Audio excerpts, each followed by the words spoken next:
Ayun. So pag gusto niyo naman po guys mag-test drive po ng Suzuki XL7 natin, may available po tayong test drive dito sa Suzuki Auto Caloocan. Hindi ka ba ng sasakyan at naghahanap ka ng legit mabilis ka transaksyon at napakalaking cash discount ang kaya ibigay sa inyo? Nako! Ako si Ramel Gonzalez, Suzuki Sales Manager Auto Caloocan Branch. 17 years na ako dito sa dealer namin at sabi ko nga po, pag manager yung kausap nyo po, nako! Iba talaga makipag-transaction yan. Okay? So ayan o, andyan yung number ko po sa monitor nyo. Tawagan nyo po ako dahil ako na bahala magbigay sa inyo ng sobrang napakalaking cash discount dahil cash buyer naman po kayo. Okay? Tawagan nyo na ako. Bilis! Ay, good morning, good morning, good morning, good morning, good morning sa lahat ng mga viewers ko dyan. No? So ayan, so ipakilala ko lang yung pangalan ko. Sa mga hindi pa po nakakilala or madadaanan po ng video ko na ito po, no? So sa lahat po, so ako si Ramel Gonzalez, Suzuki Sales Manager Auto Caloocan Branch. So ayan, no? 17 years na ako dito sa dealer namin. So kung ikaw naghahanap po ng sasakyan na mura, matipid sa gasolina, at sabi ko nga, no, sasakyan talaga na makakatulong sa'yo. At syempre, sabi ko nga na talagang may warrantable talaga. So ito, sa lahat po, i-demo ko sa inyo po yung pinakabago at pinaka-latest natin na all-new Suzuki XL7 Hybrid 2026 year model. So ito na guys, wala pang ito, Suzuki XL7 natin, i-demo ko sa inyo po. Gray color po yung i-demo natin ngayon sa inyo, no? So ito, may nagtatanong, no, Ramel, bakit may 2026 na 2025 pa lang ngayon? So ito, sabi ko nga, hindi pa tapos ang 2025, mayroon na po tayo 2026 po. So ito guys, no, itong itsura po ng 2026 natin na Suzuki XL7 Hybrid po. So kung nakita nyo, no, pinagkaiba na po, naka-black color na po yung ano natin, no? Naka-black color na po yung mag wheels niya po. And just of course, and sabi ko nga, so ito, same pa din dito pag nakikita nyo po.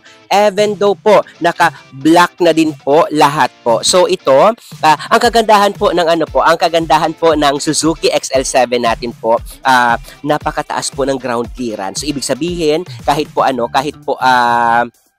mayroon po tayong mabaha na matataas, and ano pa din siya talaga, talagang kasi sabi ko nga palagi, kagandahan guys, pag sasakyan mo mataas yung ground clearance, hindi natin alam lagi po pag umuulan. So ito, nakakaano na siya agad, passable pa po lahat po, no? So ito din, iano din natin po, no? Pag nakita yun din po, ang pagkaiba niya din po doon sa 2025, minimal lang naman po ang changes nila po. Una-una po, mga change lang naman pag sinabi mo dito, naka-body color po. Ito kasi yung pinakamura po na Suzuki XL7 natin. Kasi meron tayong dalawang klase na Suzuki XL7. Suzuki XL7 natin na GLX po na monotone at saka Suzuki GLX natin po na two-tone. For so far as of now ngayon po, no, yung monotone natin po same na din po, naka-black interior na din po dito po, no, dito po, at and yes of course po naka-two-tone na din po dito po sa taas po natin. So ito, no, yun lang po pinagbinago niya ngayon sa 2026 natin po na year model po. So far pag tinignan natin yung loob, tignan natin po yung loob po ng Suzuki natin na XL7 po. So ito guys, yung Suzuki XL7 natin. So ito po yung loob po ng Suzuki XL7 natin po na pwede nyo po, no. So ito po, naka 9 inches na din po yung ano natin po, no. Yung monitor po natin, naka 10 inches monitor. And yes, of course po, no, ito din, sabi ko nga, Suzuki XL7 natin isa sa pinakamabili at mabenta ngayon po sa market po natin po. So ayun. So pag gusto nyo naman po guys mag-test drive po ng Suzuki XL7 natin, may available po tayong test drive dito sa Suzuki Auto Caloocan, o di kaya puntahan nyo po ako sa Suzuki Auto Caloocan dahil ako na po bahala mag-assist mo sa inyo po. Okay? So iikot ko lang sa inyo po yung ano, no, yung itsura, kung ano po yung mayroon po sa Suzuki XL7 natin para po makita nyo po. Okay? Dandahan mo lang buksan ka pa. Yeah po natin po guys, no. So ito po yung itsura po ng Suzuki XL7 natin. So as the same, pag nakita po naka-black na po dito, and po yung dito din po sa likod niya po, pag nakita niyo po, no, ayan. So ganyan kaganda po yung Suzuki XL7 po natin po. So ayan guys, no, so sa lahat na gusto po bumili po ng Suzuki cars or Suzuki XL7 po, so puntahan nyo lang po ako dito sa Suzuki Auto Caloocan Branch dahil ako na po bahala magbigay po sa inyo ng pinakamagandang deal pinaka-the best na deal at madaming privileges po, okay? So ayan o, ano po bang kailangan natin po? Pag cash naman po, kailangan lang po natin pag cash, kailangan ko lang po ng 1 valid ID saka po bayad. Ganun lang naman kadali. Pag utang naman po, ako na po bahala mag-asikaso sa inyo.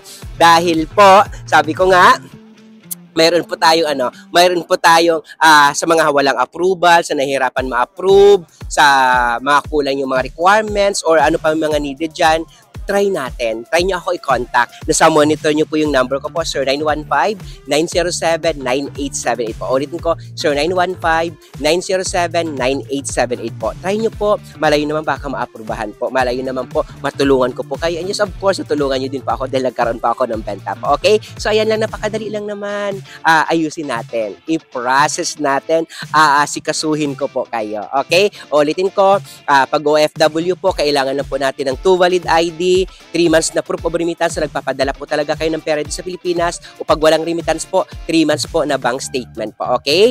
Then, kontrata mo dyan na may trabaho ka talaga sa ibang bansa po, okay? Then, pag dito naman, locally employed, kailangan ko lang po ng 2 valid ID, saka latest po na certificate of employment po with compensation po, okay? Ayusin natin yan. Huwag kayo malungkot kung maliit yung sweldo, ano po, try lang natin po. And then, ako naman trabaho ko bilang sales manager, aayusin natin yan. Pag tatrabahuan ko yan, syempre pag hindi ko inaaprubahan, hindi naman ako makabenta. So talaga ayusin ko yan. Okay? So ayan, sabi ko nga sa lahat may makakilala, sa lahat po ng mga gusto kumuha po ng Suzuki cars or sasakyan po na mura, matipid sa gasolina, try nyo po ako tawagan po. Okay, ulitin ko, yung number ko sa monitor po, 0915-907-9878 po. Ramel Gonzales po, na nagsasabi po, nasabi ko nga, ako nang bahala sa inyo po. Pwede din ako guys ma-follow sa lahat ng mga social media ko po. Mayroon po tayong TikTok account. Kung anong pangalan ko sa YouTube po na Ramel Gonzales, RAMMEL-JONCELES po. Ramel Gonzales. Mayroon tayong TikTok account, Instagram, Facebook pages, and Facebook po din po na personal na Ramel Gonzales. Profile picture, kung ano nakita yung itsura, yun po yung profile picture ko po. Okay? So, ayan. Huwag nyo po kalimutan po i-share sa mga kaibigan nyo po na mayroon po tayong benebenta po, na mayroon kayong nakipanood na Ramel Gonzales, na mabilis po katransaksyon, maayos kausap, at ibigay kung anong pwede natin ibigay sa inyo po. No? Ramel Gonzales na nagsasabi na, bye!